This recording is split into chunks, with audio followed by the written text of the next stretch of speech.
વિદ્યાર્થી મિત્રો, વંદે માતરમ. આપણે પહેલા પ્રકારમાં ઇનફોર્મલ ઈમેલ શીખ્યા.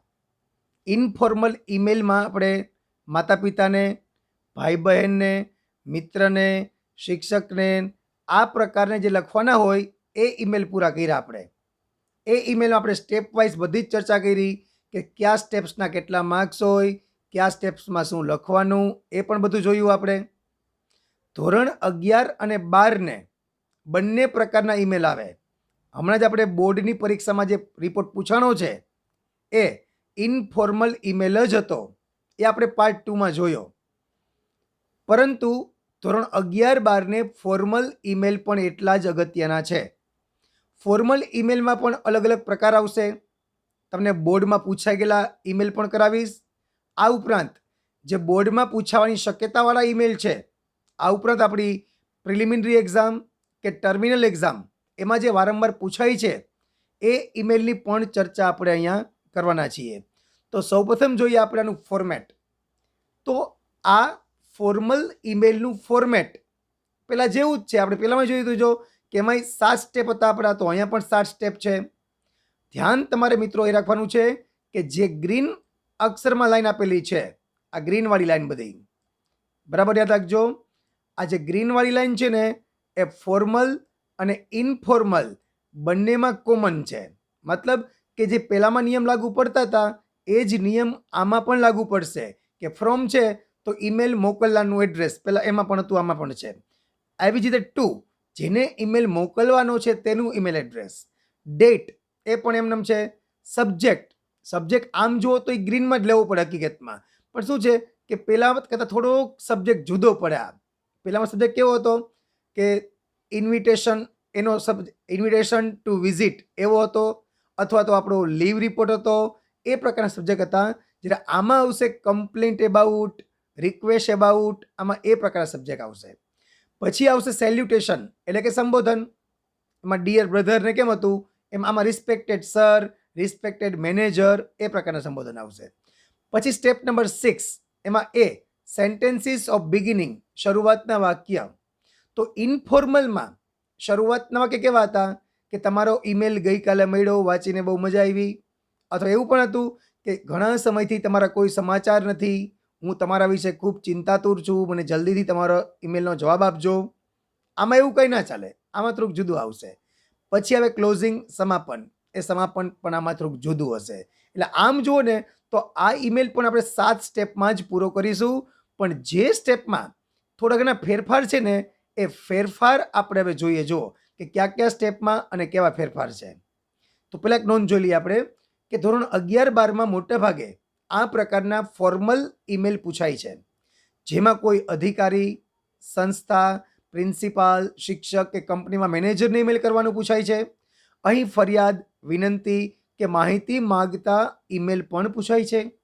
અહીં ઉપર મુજબનું જ ફોર્મેટ રહે છે, પરંતુ અમુક સ્ટેપ્સમાં ફેરફાર આવે છે, જેની સમજૂતી આપણે નીચે આપેલી છે. તો હવે જે સ્ટેપમાં ફેરફાર છે ને આપણે એ જ સ્ટેપની ચર્ચા કરીએ, કારણ કે બાકીના સ્ટેપ છે ને એ આપણે પાર્ટ 1 અને 2 બંનેમાં શીખ્યા છીએ આપણે. તો પહેલું જોઈએ સ્ટેપ 4માં ફેરફાર, કે સબ્જેક્ટનો વિષય છે જે ટૂંકમાં લખવાનો છે એ કેમ છે. જુઓ, આમ તો આ પ્રશ્નમાં તમને આપેલો જ આવશે સબ્જેક્ટ, તો છતાંય જોઈ લઈએ આપણે કે સબ્જેક્ટ ટૂંકમાં કેમ લખાય. જુઓ, કમ્પ્લેન્ટ એબાઉટ, જેના વિશે કમ્પ્લેન્ટ હોય ને એ તમારે અહીંયા લખવાનું થાય કે complaint about irregular water supply, irregular electricity, irregular postman, આ પ્રકારની કમ્પ્લેન્ટ. અથવા તો કમ્પ્લેન્ટ એબાઉટ બેડ રોડ્સ, કે તમારી વિસ્તારના આસપાસ રસ્તા બહુ ખરાબ છે, આ બધી કમ્પ્લેન્ટ કરવાની હોય. અથવા રિક્વેસ્ટ ટુ, આવી રીતે રિક્વેસ્ટના પણ ઈમેલ આવે. પણ મેં કીધું એમ ચિંતા ન કરો, તમને પ્રશ્નમાં આ ચોખવટ થઈ ગયેલી જ હોય કે કમ્પ્લેન્ટ છે કે રિક્વેસ્ટ છે. અથવા તો કેન્સલેશન ઓફ ઓર્ડર અથવા કેન્સલેશન ઓફ ટિકિટ. તમે કોઈ મોટા પ્રકાશનને, કોઈ બુક સ્ટોરવાળાને તમે બુક્સનો ઓર્ડર આપ્યો હોય, હવે તમને એમ થાય કે બુક્સ તો આપણી પાસે હતી અવેલેબલ, તો બુક્સનો ઓર્ડર કેન્સલ કરાવવો છે, તો એના માટેનો પણ ઈમેલ આવે. અથવા તમે કોઈ એર ટિકિટ અથવા ટ્રેન ટિકિટ બુક કરાવી હોય અને તમારે જવાનું કેન્સલ થાય, તો એના માટેનો ઈમેલ પણ અહીંયા આવશે આપણે. પછી સ્ટેપ નંબર 5માં ફેરફાર હતો. સેલ્યુટેશનમાં, સંબોધનમાં આપણે પહેલામાં શું આવતું? Dear brother, dear sister. આમાં શું આવશે? રિસ્પેક્ટેડ મેનેજર અથવા રિસ્પેક્ટેડ સર. આ વિષય મુજબ ફેરફાર થાય. તો જેમાં ફેરફાર આવ્યા, સ્લાઇડ ફેરફાર, એ આપણા 2 સ્ટેપ જોયા. હજી પણ સ્લાઇડ ફેરફાર અમુક સ્ટેપમાંથી જોઈ લઈએ આપણે. તો એ ફેરફાર છે હવે આપણો સ્ટેપ નંબર 6 મતલબ કે જે શરૂઆત કરવાની હોય ઈમેલની આપણે, એમાં ફેરફાર. અહીં જો એમાં જો ભાગ પડ્યો છે આપણે, જો નગરપાલિકા એટલે કે મ્યુનિસિપાલિટી અથવા મ્યુનિસિપલ કોર્પોરેશનને ફરિયાદનો ઈમેલ હોય ને, તો નીચે મુજબથી જ શરૂઆત કરી શકાય. મતલબ કે જો આ પ્રકારનો કમ્પ્લેન્ટનો ઈમેલ હોય ને, તો તમારે ફિક્સ શરૂઆત છે. એ શરૂઆત કેવી છે બતાવું તમને. જો હવે આ ફિક્સ તમે તૈયાર કરી લ્યો. ફેસબુકમાં લખતી વખતે એકદમ નિરાતે લખજો. એટલે 3 થી 4 ઈમેલ એ પ્રકારના હોય ને, જે પરીક્ષામાં પૂછાય એવા છે, તેમાં તમારે ફિક્સ ચાલશે. આ આટલું બધું તમે એકદમ સરસ લખી નાખ્યું હોય તો પેપર જોડે કોઈ શંકા જ ના થાય. એને એમ થાય કે આવડે જ છે બધું. કે આઈ એમ, અહીંયા તમારું નામ લખવાનું. એક્ઝામ્પલ આપણે કે આઈ am Mayur Dakshini, I have been living in, પછી ત્યાં તમારે એરિયા નામ લખવાનું કે ભાઈ Sardar society behind bus station for 10 years. I am regular tax payer, હું રેગ્યુલર ટેક્સ પેયર છું, મતલબ રેગ્યુલર ટેક્સ ચૂકવું છું.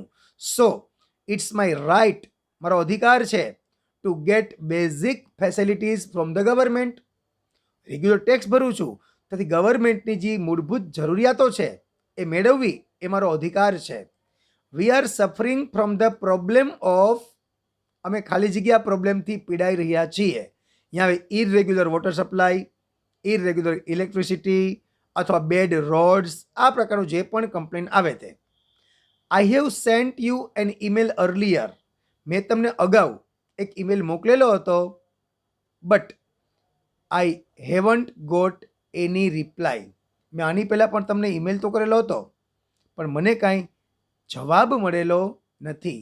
આ 6 એમાં ફેરફાર થયો. હવે આગળ કેમાં ફેરફાર થઈ જોઈએ આપણે, કે આમાંય ફિક્સ વાક્યો છે. જો 7 સ્ટેપ નંબર 7માં જોઈએ આપણે, સમાપનની જ વાત કરીએ, તો ઈમેલના સમાપનમાં વિષયને અનુરૂપ આ સ્ટેપમાં નીચેના વાક્યો લખી શકાય. જો આ તમને એક વાક્ય જ આપેલું છે, આના સિવાય અહીંયા ઘણા બધા વાક્ય છે બીજા લખી શકાય એવા, પણ તમને સહેલું પડે, યાદ રાખવાની મજા આવે એટલે એક વાક્ય જઈ પૂછજો. કોઈ પણ કમ્પ્લેનનો ઈમેલ હોય તો આમ લખી શકાય કે આઈ અથવા વી હોપ ધેટ, મને આશા છે કે you will take necessary steps as early as possible, કે તમે શક્ય તેટલા જલ્દી પગલાં લેશો. We are waiting for your favourable reply, કે તમારો જવાબ અમારી તરફેણમાં આવશે, તેની અમે રાહ જોઈ રહ્યા છીએ. Thank you. યોર્સ ફેથફુલી અથવા યોર્સ ટ્રુલી પણ ચાલે. અને અહીંયા આવે ઈમેલ લખનારનું નામ. તો આ જે સ્ટેપ્સમાં ફેરફાર થયા ને એની ચર્ચા કરી આપણે. હવે આ પ્રકારનો નગરપાલિકાનો કે મ્યુનિસિપલ કમિશનરને કંઈ પત્ર ઈમેલ લખવાનો હોય કે બેડ કન્ડિશન ઓફ રોડ છે, કે ઇરરેગ્યુલર વોટર સપ્લાય, ઇરરેગ્યુલર પોસ્ટમેન, ઇરરેગ્યુલર ઇલેક્ટ્રિસિટી, એ બધા આવશે. તો એક એક્ઝામ્પલ આપણે એનું જોઈએ કે એ ઈમેલ આખો કેમ લખાય અને કેમ પૂછાય. વિદ્યાર્થી મિત્રો, કમ્પ્લેન્ટના ઈમેલમાં શું ફેરફાર કરવાના, કયા કયા સ્ટેપમાં ફેરફાર કરવા પડે તેમ છે, એ બધું જોયું આપણે. ઇવન એ પણ જોયું આપણે કે જે વાક્યમાં બદલાવ આવે છે એ વાક્યમાં લખવાનું શું એ પણ જોયું. મિત્રો, પરીક્ષાની દ્રષ્ટિએ યાદ રાખજો કે આ પ્રકારના ઈમેલ આઈએમપી છે.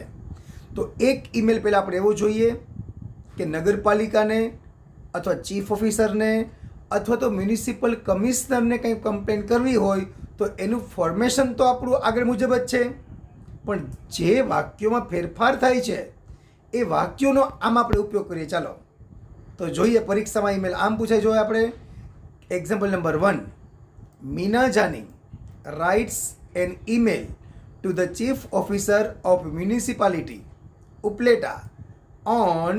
હવે ઓન કરી મતલબ આપણને પહેલું ઈમેલ એડ્રેસ આપેલું છે. દર વખતે આમ જ હોય છે કે એક આપેલું હોય છે અને એક આપણે બનાવીએ છીએ. તો આપેલું કયું છે? uplmuning123@gmail.com, complaining about the irregular water supply in her area. Meena Jani નામના બેન છે, એ ઉપલેટા મ્યુનિસિપાલિટીના ચીફ ઓફિસરને એના એરિયામાં પાણીની સપ્લાય અનિયમિત છે એ બાબતે એ કમ્પ્લેનનો ઈમેલ લખે છે. તો જોઈએ એનું ફોર્મેશન કેવું હોય. તો પહેલાં તો બોક્સ બનાવવાનું આપણે, ત્યારબાદ આવશે ફ્રોમ. તો ફ્રોમમાં મીના જાનીનું ઈમેલ એડ્રેસ આપણને આપ્યું નથી, તો એ આપણે બનાવ્યું minajaani777@gmail.com. પછી ટુ, જેને ઈમેલ લખવાનો છે તેનું ઈમેલ એડ્રેસ એ આપણને આપેલું છે, તો એ જ એમનું લખી નાખવાનું. પછી આવે ડેટ. ડેટમાં તો કંઈ બાદ છે નહીં, આમાં કંઈ પ્રશ્ન છે જ નહીં. ડેટ ગમે લખવાની છૂટ છે, કારણ કે વિષય જેવો છે. ત્યારબાદ એવો સબ્જેક્ટ છે કમ્પ્લેન. જો આમાં ભલે કમ્પ્લેનિંગ આપેલું હોય, પણ આપણે કમ્પ્લેન્ટ કરવાનું આમાં, complaint about irregular water supply. પછી આ શબ્દ બદલે એબાઉટ, પછી જે પ્રકારનો ઈમેલ હોય મુજબ શબ્દ બદલાવાનો. હવે આવે સેલ્યુટેશન એટલે કે સંબોધન. રિસ્પેક્ટેડ સર એ તો કોમન છે જ. હવે જોઈએ આપણે શરૂઆતના વાક્યો. જો તો I am Meena Jani, I have been living in Upleta. આપણે વાત કરી ત્યાં એડ્રેસ મૂકી શકો તમે. બોલ્યું તો આપણે સરદાર સોસાયટી બિહાઇન્ડ બસ સ્ટેશન એવું પણ મૂકી શકો. ફોર 10 years કે હું આ એરિયામાં કે આ વિસ્તારમાં 10 વર્ષથી રહું છું. I am a regular tax payer. હું રેગ્યુલર ટેક્સ પેયર છું, મતલબ કે હું રેગ્યુલર કર ચૂકવું છું. So it's my right. Right મતલબ અધિકાર. એ મારો અધિકાર છે. શું? To get basic facilities from the government. Regular કર ભરું છું, ટેક્સ ભરું છું, તો ગવર્મેન્ટની બેઝિક જે ફેસિલિટી હોય એ મને મળવી જોઈએ. We are suffering from the problem of irregular water supply. અમે અનિયમિત પાણી સપ્લાયથી પીડાઈ રહ્યા છીએ. I have sent you an email earlier but I haven't got any reply. મેં અગાઉ તમને ઈમેલ મોકલેલો છે, મને કાંઈ જવાબ મળેલો નથી. મિત્રો ખાસ ધ્યાન રાખજો, આ છે ઇરરેગ્યુલર વોટર સપ્લાય. અને બીજું કાંઈ પણ કમ્પ્લેન્ટ હોય તો આ પ્રકારના ઈમેલમાં શરૂઆતના વાક્ય તમે આવા જ લખી શકો. હવે જોઈએ આપણે email of the heart. You know that, તમે જાણો છો કે water is the basic need of mankind. તમે જાણો છો કે પાણી છે ને એ માણસની મૂળભૂત જરૂરિયાત છે. We get water from municipality twice a week. અમે વીકમાં 2 વાર મ્યુનિસિપાલિટી તરફથી પાણી મેળવીએ છીએ. There isn't particular timing of water supply in our area. કે અમારા વિસ્તારમાં પાણીનો કંઈ ફિક્સ ટાઈમ નથી, મતલબ પાણી ગમે ત્યારે આવે. Water is supplied very irregularly. આ પાણીની સપ્લાય છે ને એ ખૂબ જ અનિયમિત છે. સો તેથી our routine of the day is disturbed. સ્વાભાવિક છે, પાણીનો કંઈ સમય ફિક્સ ના હોય તો આપણી રોજિંદી ક્રિયા હોય એ ડિસ્ટર્બ થઈ જાય બધી. The pressure of water is so slow that. પાણીનું પ્રેશર પણ એટલું બધું ધીમું છે ને કે it does not reach even the first floor. કે પાણી ફર્સ્ટ ફ્લોર પણ પહોંચતું નથી. એમાં એવું હોય કે પાણીની જ્યાંથી મૂળ સપ્લાય નથી, પ્રેશર ઉપર ડિપેન્ડ રહે પાણી. ઘણાના વિસ્તારમાં પાણીનું પ્રેશર એકદમ ઝાઝું હોય ને તો 3જા માળે પાણી મોટર વગર ચડી જાય, અને અમુક જગ્યાએ પાણી સ્લો હોય ને તો પેલા માળે પણ ન ચડે. એટલે આની તકલીફ છે આ, બરાબર, કે એનો ફોર્સ જે હોય, પ્રેશર હોય એ પ્રોપર નથી. The residents of this locality. Locality મતલબ થાય એરિયા, કે આ વિસ્તારના જે રહેવાસીઓ છે, આર ફેસિંગ મતલબ છે સામનો કરવો, a lot of difficulty due to મતલબ થાય ને કારણે. શેને કારણે? Improper supply of water. કે આ વિસ્તારના રહેવાસીઓને આ પાણીની સપ્લાય જે અનિયમિત છે ને તેને કારણે. ડ્યુ ટુ મતલબ because of, on account of અને ઓવિંગ ટુ, આ બધા સિમિલર થાય. અને ડિસ્ક્રાઇબિંગ રીઝન એ ફંક્શન થાય એનો. વી હોપ ધેટ, અમને આશા છે કે you will take necessary steps as early as possible. અમને આશા છે કે તમે બને તેટલા આમાં ઝડપથી પગલાં લેશો. We are waiting for your favourable reply. હવે જો આ આવ્યું આપણું સમાપન, કન્ક્લુઝન તો આપણું બેઠું જ છે, આ તૈયાર કરી લેવાનું છે, બધામાં ચાલે એમ છે. આપણે માત્ર ને માત્ર આ જે સમસ્યા છે ને 6B જે કહેવાય આપણો, એ આપણા વિષયને અનુરૂપ લખવો જરૂરી છે. આમાં જો ભૂતકાળ ક્યાંય ના આવ્યો જો, કારણ કે સમસ્યા વર્તમાન કાળની જ છે. અને અંત કરી હવે યોર્સ ફેથફુલી મીના જાની. તો આ આપણો કમ્પ્લેન્ટનો ઈમેલ પૂરો કરીએ. મિત્રો આમાં ફરી કહી દઉં, કમ્પ્લેન્ટ ઓફ ઇલેક્ટ્રિસિટી પણ આવી શકે. અને જેવો જ થાય બસ અહીંયા આપણે સમસ્યાના જે આપણે રીઝન્સ બતાવ્યા છે, મતલબ કે આવું થાય છે આને કારણે અમને, એ બધું ચેન્જ થાય. બાકી વાક્યરચના, આનો શરૂઆતનો ફકરો, અંતનો ફકરો, આ બધું જ એમને એમ રહે. મિત્રો હવે જોઈએ આપણે બોર્ડમાં પૂછાઈ ગયેલો ઈમેલ. હવે સોલ્વ કરીએ આપણે. વિદ્યાર્થી મિત્રો, આપણે એક પ્રકારનો કમ્પ્લેન્ટ લેટર જોયો. હવે આના સિવાય પણ બીજી પ્રકારની કમ્પ્લેન્ટ પણ આવે કે જેમાં શરૂઆતના અને અંતના વાક્યો પહેલાં જેવા નહીં ચાલે. તો એવો જ એક માર્ચ નહીં પરંતુ સપ્ટેમ્બર 2020માં પૂછાયેલો એક ઈમેલ જોઈએ. જનરલી કેવું હોય, કાંઈ સપ્ટેમ્બર ના આવતું હોય, જુલાઈ આવતું હોય, કે જે લોકો 1 અથવા 2 વિષયમાં ફેલ થયા હોય ને એની પૂરક પરીક્ષા એની જુલાઈ મહિનામાં લેવાતી હોય. પણ આ વખતે તો કોરોના યર છે આપણું, એને લઈને આ એક્ઝામ મોડી હતી. એટલે સપ્ટેમ્બર 2020માં કે જે ઈમેલ પૂછાણો છે આ છે, જુઓ. You are Nitin Rajpara from Swaraj society Dabhoi. You have received a damage parcel of some books that you had ordered. કે તમે કેટલાક પુસ્તકોનો ઓર્ડર આપેલો હતો, એ પુસ્તકો તમે ડેમેજ કન્ડિશનમાં મળ્યા. મતલબ કે બુકમાં નુકસાની છે, પુસ્તકો ફાટેલા છે અથવા અસ્તવ્યસ્ત છે, એવી કન્ડિશનમાં તમને પાર્સલ મળેલું છે. Draft an email two kavnidhi@gmail.com.in in about 100 words complaining about the same. તમને જેને ઈમેલ કરવાનો છે એનું ઈમેલ એડ્રેસ આપણને આપેલું છે અને નીતિન રાજપરાનું નથી આપેલું, તો આપણે એ બનાવવાનું. તો સૌપ્રથમ આપણે બોક્સ બનાવશું. બોક્સ બનાવ્યા બાદ ફ્રોમમાં આપણે નીતિન રાજપરાનું ઈમેલ એડ્રેસ બનાવવાનું થાય તો બનાવી લીધું આપણે.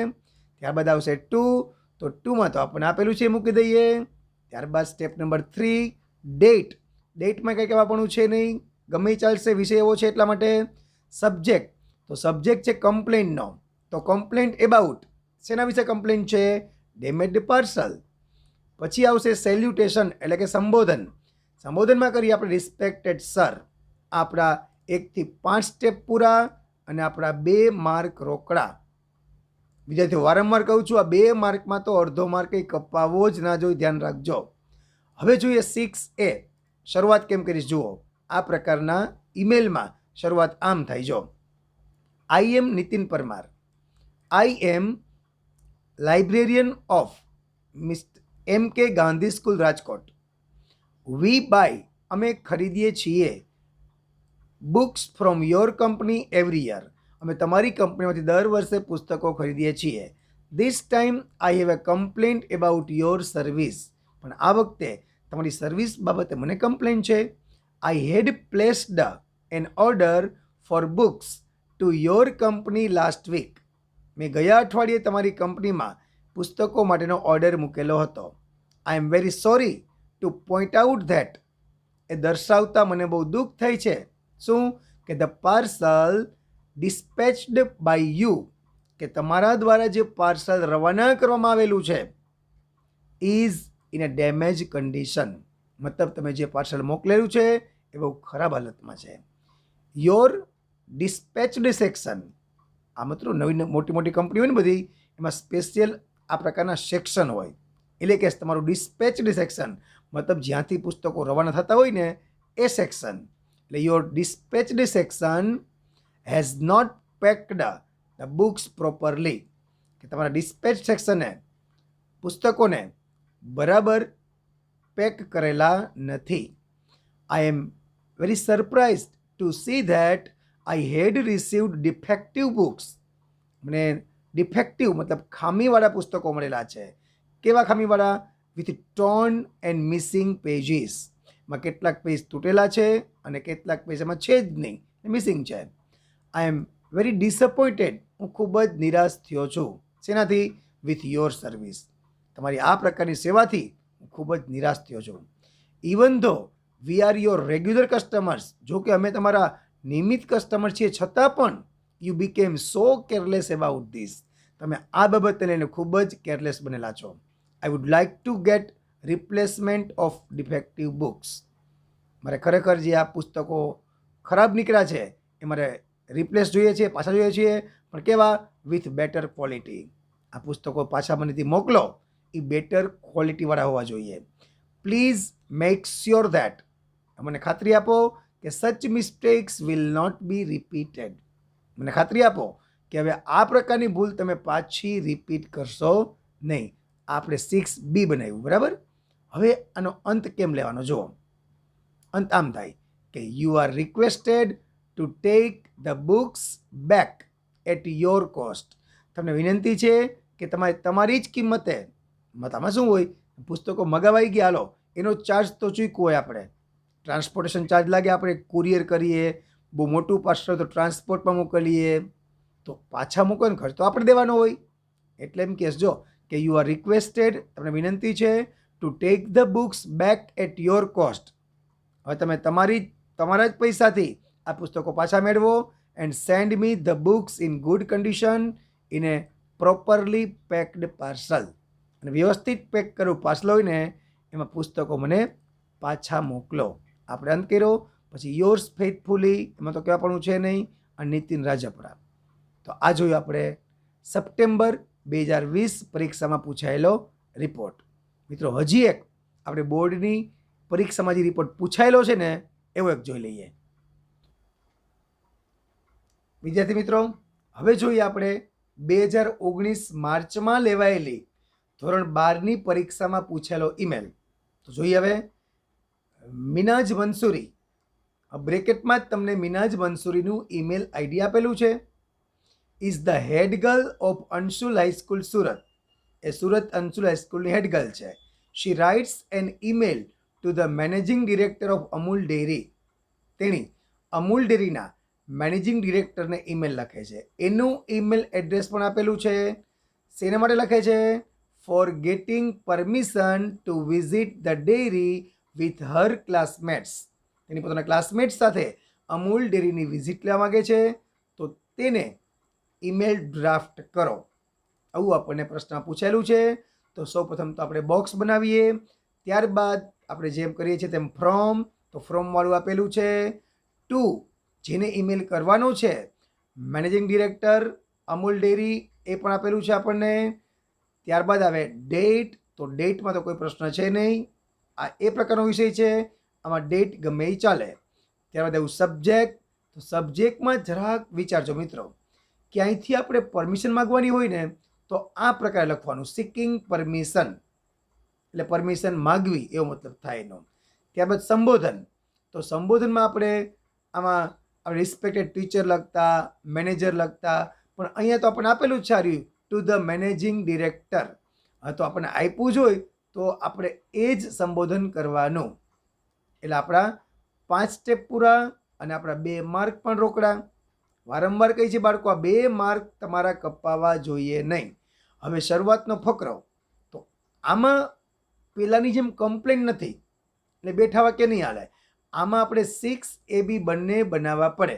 તો જુઓ, it is quite true that, એ સાવ સાચું છે કે Amul is one of the best dairies of India. જો વન ઓફ પછી હંમેશા બહુવચનનું જ નામ આવે, કે અમૂલ ભારતની સારામાં સારી કે બેસ્ટમાં બેસ્ટ ડેરીઓમાંની એક ડેરી છે. Each and every person is quite familiar, એટલે ખૂબ જ પરિચિત. શેનાથી? With the name of Amul, કે અમૂલના નામથી એક વ્યક્તિ પરિચિત છે. યુ નો ધેટ, તમે જાણો છો કે experiential education is the best form of learning, કે જે અનુભવથી શિક્ષણ મેળવાય ને, જો મૂળ શબ્દ એક્સપિરિયન્સ છે એના ઉપરથી બનેલો શબ્દ છે આ. અને આ એડજેક્ટિવ કહેવાય કે કેવું શિક્ષણ, તો કે અનુભવથી મેળવાતું શિક્ષણ. Is the best form of learning, એ શિક્ષણનો એક શ્રેષ્ઠ પ્રકાર છે.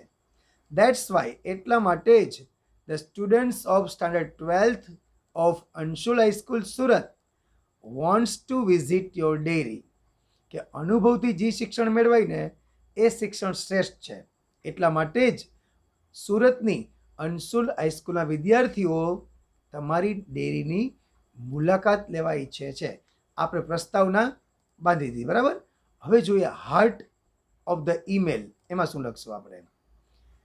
વી અ ગ્રુપ ઓફ 50 સ્ટુડન્ટ્સ, કે અમે 50 વિદ્યાર્થીઓનું ગ્રુપ છીએ, have planned two visit the dairy. આમ 50 વિદ્યાર્થીઓના ગ્રુપે ડેરીની મુલાકાત લેવાનું નક્કી કર્યું છે. વી વોન્ટ ટુ સી, અમે જોવા માંગીએ છીએ, how all the products are made, કે આ બધી જ પ્રોડક્ટ્સ બને છે કેમ. વી વિલ બી એકમ્પનીડ, જો પેસિવ વોઇસનું અને સાદો ભવિષ્યકાળ કહેવાય, કે અમને સાથ આપવામાં આવશે. કોનો સાથ આપવામાં આવશે અથવા કોણ સાથ આપશે અમને? Class teacher.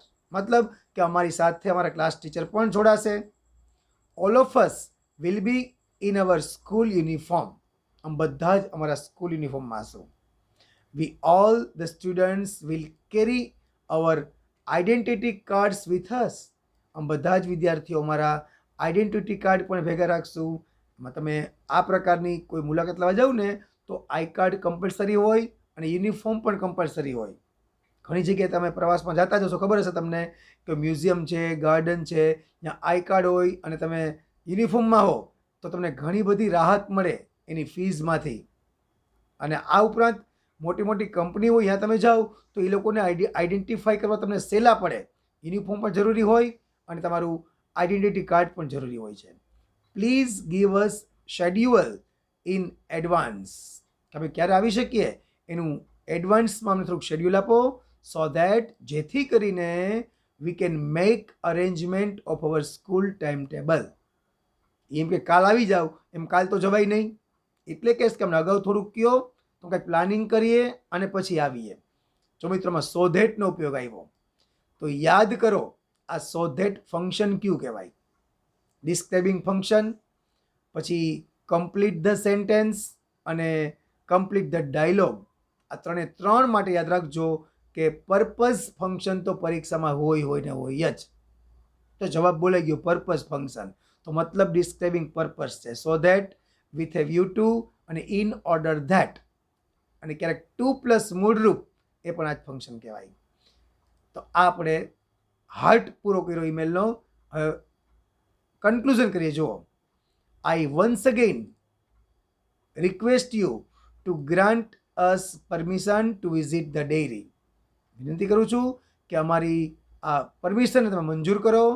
Please let us know, અમને જણાવજો, if there is any formality to be fulfilled before the visit, કે વિઝિટની પહેલાં કંઈ ફોર્માલિટી પૂરી કરવાની હોય તો પણ અમને કહેજો. ઘણીવાર કેવું હોય કે અગાઉ પછી એમ કે તમને કે બધા જ વિદ્યાર્થીના નામ લખીને મોકલો, એની ઉંમર મોકલો, એના આધાર કાર્ડ મોકલો, યુડાઇસ નંબર મોકલો, એ તો બધું માગે. એટલે કાંઈ જો તમારે જોતું હોય ને તો અગાઉથી અમને કહેજો, તાત્કાલિક ભેગું ન થાય ને બધું. We are waiting for your favourable reply, કે તમારી હકારાત્મક જવાબનો અમે રાહ જોઈ રહ્યા છીએ. Thank you. અને પછી તો યોર્સ ફેથફુલી મિનાઝ મંસૂરી. આપણે સમાપન કર્યું. તો ઘણીવાર આ પ્રકારનો ઈમેલ પણ આવે. જો મિત્રો જેટલા પ્રકારના ઈમેલ પૂછાણા છે એ પણ કર્યા અને પૂછાઈ શકે એવા પણ આપણે કર્યા. એટલે તમારે ઝાઝો બહુ ફેર ના પડે, કારણ કે છેલ્લો 1 માર્ક તો પાછો આનો હોય, 2 માર્ક આગળના હોય. તો આમ જુઓ ને, જે આપણે હાર્ટ ઓફ ધ ઈમેલ કહીએ છીએ ને એના 2 માર્ક હોય છે. લખવું તો પડે, એમાં નહીં ચાલે, બરાબર. ચલો, હવે ઘણીવાર એવું બને કે અમુક વાર આમાંથી એક કઈ ઈમેલ ના પૂછાય. અને ઈમેલ કેવા પૂછાય? જો કે વિદ્યાર્થી મિત્રો, ઘણીવાર આપણે ઓનલાઈન કોઈ વસ્તુ મગાવીએ અને તે વસ્તુ ખામીવાળી આવે તો કંપનીને ફરિયાદ કરતો ઈમેલ પણ પૂછાય છે. તેમાં મોટા ભાગે કોમન વાક્યો જ રહે છે, માત્ર વસ્તુનું નામ બદલાય છે, બાકી બધું સરખું રહે છે. તો આ ઈમેલ પણ તમને એકાદી ટર્મિનલ, પ્રિલિમિનરી કે એન્યુઅલ એવી એકાદી પરીક્ષામાં આ પ્રકારનો ઈમેલ દેખા દે તો બહુ ચિંતા ના કરતા, સાવ ઇઝી ઈમેલ છે. જોવા, હવે આપણે આ ઈમેલનું પણ એક એક્ઝામ્પલ જોઈએ, પછી એના ઉપરથી તમને બીજા એક્ઝામ્પલ બનાવતા આવડશે. તો જોઈએ આનું એક્ઝામ્પલ નંબર આપણે આમ 4. Mister Jayant Patel writes an email to amazingcart@gmail.com. જો ઈમેલ આપેલું છે કોનું? સામેવાળી વ્યક્તિનું. હવે રિક્વેસ્ટિંગ ધેમ રિક્વેસ્ટ એને કરવાની છે. રિક્વેસ્ટ કરવાની છે to replace the mobile phone he has purchased. એને જે મોબાઈલ ફોન ખરીદેલો હતો એને રિપ્લેસ કરવાનો છે. એઝ, કારણ કે આ એઝ વચ્ચે આવે તો બીકોઝના અર્થમાં હોય. Because it has some problems, કારણ કે મોબાઈલમાં થોડાક પ્રોબ્લેમ્સ છે. Draft an email on his behalf in about 100 words. હવે આપણે મિસ્ટર જયંત પટેલ વતી આપણે ઈમેલ કરવાનો છે. તો આપણે ઈમેલ બનાવવો હોય તો પહેલાં દોરશું બોક્સ, બરાબર. બોક્સ દોર્યા પછી ફ્રોમ ટુ, આ તો કમ્પ્લીટ થઈ ગયું. હવે ફ્રોમમાં નહોતું આપેલું તો જયંત પટેલનું આપણે બનાવ્યું. Jayant Patel 007 James bond @yahoo.com. પછી જેને લખવાનો ટુ તો આપણને આપેલું છે. સબ્જેક્ટ ડેટમાં આવશે 20 ઓગસ્ટ, ગમે લખવાની છૂટ છે. સબ્જેક્ટ કયો છે? Request two replace the mobile phone. આમ તો રિક્વેસ્ટ, આમ તો કમ્પ્લેન પણ કહેવાય, પણ બહુ ચિંતા નહીં કરવાની, કારણ કે મૂળ આપણો જે ધ્યેય છે એક જ છે, મોબાઈલ બદલાવવાનો. રિક્વેસ્ટ કરી તો પણ વાંધો નહીં, અને કમ્પ્લેન કરો તો આમ કરાય, કમ્પ્લેન્ટ એબાઉટ ધ મોબાઈલ. બદલાવો છે તો આમ કે request two replace the mobile phone. પછી રિસ્પેક્ટેડ સર, આપણા 1 થી 5 સ્ટેપ પૂરા અને 2 માર્ક રોકડા. મિત્રો, હવે આ પ્રકારના ઈમેલમાં શરૂઆત કેમ કરવી એ જુઓ. હવે આઈ હેડ ઓર્ડર્ડ iPhone 7. મગાવવું જ છે તો નબળું શું કામ મગાવવું કયો, કે મેં iPhone 7નો ઓર્ડર કરેલો હતો. And received it last day મતલબ યસ્ટરડે, અને ગઈકાલે તે મને મેળવો પણ ખરી મેં. આઈ હેવ ડિસ્કવર્ડ ધેટ, પછી મેં જોયું કે શું જોયું, કે the phone is following problem, કે આ ફોનમાં નીચે મુજબ પ્રોબ્લેમ છે.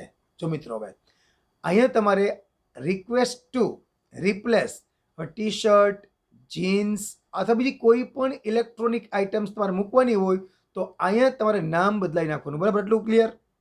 અને પછી આ નામ અહીંયા બદલી જાય.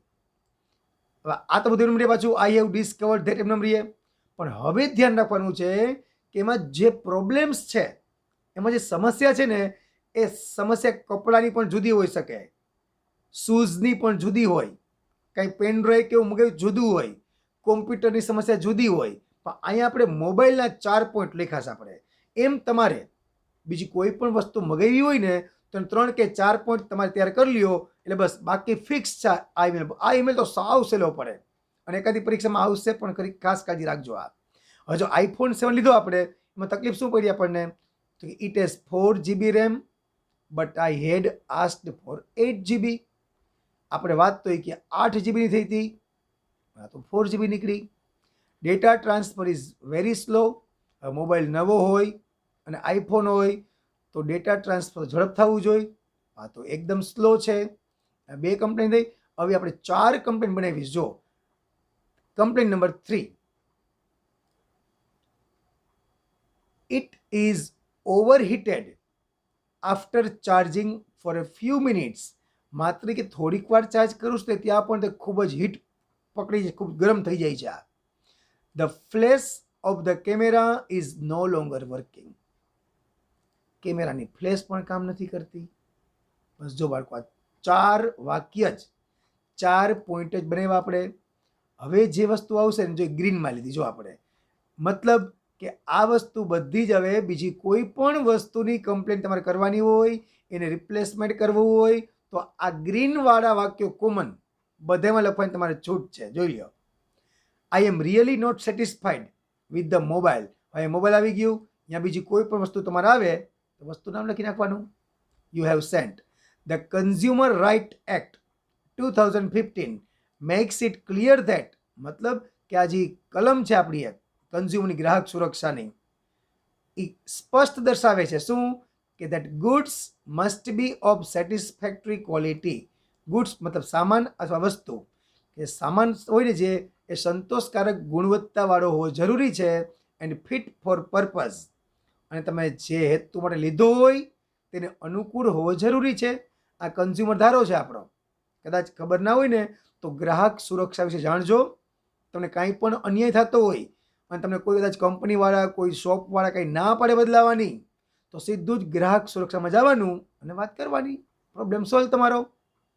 આઈ would like your return statement, કે મારે તમારું લેખિત તમારું સ્ટેટમેન્ટ જોઈએ છીએ કે what you will do about my complain. મને લેખિત આપો એ કે આમાં શું છે, ખાલી ફોનમાં વાત કરે તો બહુ વાંધો નહીં, પણ બીજી કાંઈ ખાલી એમનો વાત તમને એમને કહી દે ભાઈ ચિંતા ના કરો બદલાઈ દેશું, પણ એમ ના હાલે. લેખિત પણ આપો એ કે I look forward to hearing from you. આ વાક્ય તૈયાર કરી જ નાખવાની. I look forward to hearing from you મતલબ તમારા કંઈ જવાબ આવે તમારો કાંઈ એની હું રાહ જોઉં છું. As early as possible to resolve my problem. મારી પ્રોબ્લેમ છે, મારી સમસ્યા છે, એ બને તેટલી તમે જલ્દીથી સોલ્વ કરો એની હું રાહ જોઈ રહ્યો છું. If you don't do anything in the regard, જો તમે આ બાબતે, રિગાર્ડ મતલબ બાબત, આ બાબતે તમે કંઈ નહીં કરો તો I have to go consumer forum. તમારે ગ્રાહક સુરક્ષામાં જવું પડશે. થોડીક ધમકી પણ આપી, જુઓ થેન્ક યુ, પછી થેન્ક યુ આભાર, વાંધો નહીં તમારો. યોર્સ ફેથફુલી નામ બદલી જાય જયંત પટેલ. જો મિત્રો તો આ પ્રકારના ઈમેલમાં ખાસ ધ્યાન રાખજો. આ ગ્રીનવાળું સેમ જે પ્રોડક્ટ છે ને એ પ્રોડક્ટના જે પ્રોબ્લેમ્સ હોય ને એ પ્રોબ્લેમ્સ તમારે 3 કે 4 કરી નાખવાના, બાકી બધું આ તૈયાર કરી લેજો. એટલે આ ઈમેલ તમારો સાવ રેડી. હજો મિત્રો ઈમેલની વાત કરીએ આપણે તો ઈમેલ આપણે શીખા શરૂઆતમાં આપણે લીવ રિપોર્ટ એ એમનેમ તૈયાર કરવાનો છે. એમાં મેરેજનો લીવ રિપોર્ટ અને માંદગીનો લીવ રિપોર્ટ એમનેમ તમને આવડી જાય. ત્યારબાદ જોયું તો આપણે એ કમ્પ્લેનો મ્યુનિસિપાલિટીનો કંઈ પણ હોય ને એમાં ધ્યાન તમારે એ રાખવાનું કે શરૂઆતના વાક્ય કોમન હોઈ શકે, પણ એના સિવાય સગા સંબંધીના હોય જે આપણે ઇનફોર્મલ જોયા એમાં પણ શરૂઆતના અંતના વાક્યો ફિક્સ છે. પછી આપણે ઓનલાઈન વસ્તુની કંઈ કમ્પ્લેન હોય, રિપ્લેસમેન્ટ કરવાનું હોય તો એના વાક્યો પણ ફિક્સ છે. હવે તમે આરામથી આનો અભ્યાસ કરજો, તમને ખબર પડશે કે આ પ્રકારના ઈમેલમાં આ પ્રકારના જ વાક્યો બનાવવાના હોય. જો તમારે હજી પણ વધારે ઈમેલ જોતા હોય તો મારા નંબર તમારા છે જ, મને વોટ્સઅપ કરજો. તમને હું હજી આના સિવાયના ઈમેલ તમને હું પર્સનલ વોટ્સઅપમાં મોકલીશ. તો આશા છે કે આ ઈમેલ રાઇટિંગનો ટોપિક ખૂબ જ ડીપમાં અભ્યાસ કર્યો આપણે, તમને સમજાઈ ગયો હશે અને ગેરંટી છે કે બોર્ડમાં આનાથી બહારનો ઈમેલ આવે જ નહીં. વંદે માતરમ. ભારત માતા કી જય.